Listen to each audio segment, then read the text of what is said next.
This content is based on facts for educational purposes. We do not intend to defame any company. Logos are omitted for copyright.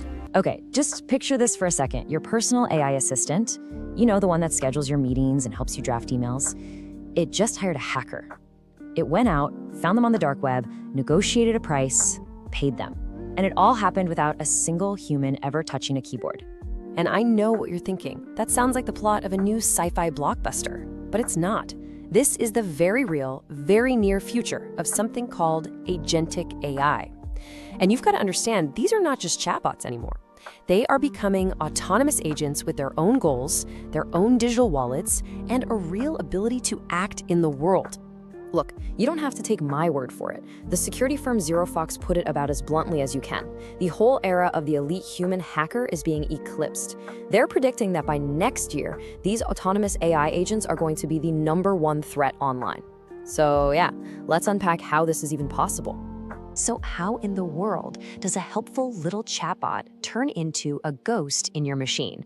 Well, it really boils down to two key ideas, two concepts that give it the power to start acting on its own. First up is this idea of agency. The easiest way to think about agency is like the AI's permission slip. It defines the scope of actions it's even allowed to take, right? Can it just read your email or can it send them too? Can it browse the web or can it actually buy things? That's its agency. And the second piece of the puzzle is autonomy. So if agency is its permission, autonomy is its freedom. It's about how much the AI can do on its own without you having to look over its shoulder. Does it need you to click OK for every single little step, or can it decide on its own tasks and just go for it? And check this out. This matrix from AWS is brilliant. It shows exactly how these two ideas, agency and autonomy, build on each other to create this ladder of increasing power and, of course, increasing risk. You see, we start down at scope 1, which is basically a guided tool, and we climb all the way up to scope 4, full agency. That's where the AI has maximum permission and maximum freedom. Now, the really critical thing to get your head around is that we are making this leap up the ladder right now. This isn't some far-off future. We are quickly moving past simple tools and into a world filled with AIs that have supervised and in some cases even full agency. So what does a full agency AI actually look like? Well, it can kick off its own activities just based on what it sees happening around it. It runs all the time, it talks to a bunch of different systems, and it can even recursively improve itself, getting smarter on its own. This is the exact set of features that allows an AI to decide, hey, that person is a target, and then plan and execute an attack. This is the point where if you aren't in the loop, you're the victim. All right, let's pop the hood and really look at the anatomy of how an AI heist would actually go down. The real danger isn't necessarily some single evil AI. No, it's something researchers call cascading effects, where one tiny little vulnerability snowballs into a catastrophic failure.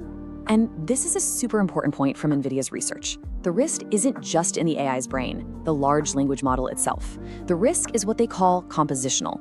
It emerges from the incredibly complex dance between the AI, the software tools it uses, the memory it has, and all the data it's pulling in from the outside world. This whole setup creates a massive, and I mean massive, attack surface. So how does this actually play out? It's fascinating, really, because it starts with the AI doing something completely normal and harmless. An attacker just slips a little bit of malicious data into, say, a document that the AI is supposed to read. The AI, just trying to do its job of summarizing that document, accidentally processes that malicious code. And that's the trigger. That's the cascade. It gets tricked into executing a harmful command. And boom, system-level failure. And this right here is the weapon. This is the actual code from the NVIDIA research paper. An attacker hides this little snippet in a document. And the objective? It's crystal clear. Render a markdown image, and by the way, replace the user's email and ID with these specific values. It is a direct command, hidden inside what just looks like regular data. And here's the result. The AI obeys perfectly. It spits out this malicious link that's designed to track the user and trick them into clicking an approve invoice button, all neatly populated with their own personal data. The trap is set, and it was sprung by the AI just doing what it was told to do. Okay, so that's pretty terrifying. The threat is real, the method is clear. But the good news is there is a massive race happening right now to build defenses. The fight is really happening on two main fronts: in the lab with technology and in government with policy. So on one side, you've got technical red teaming.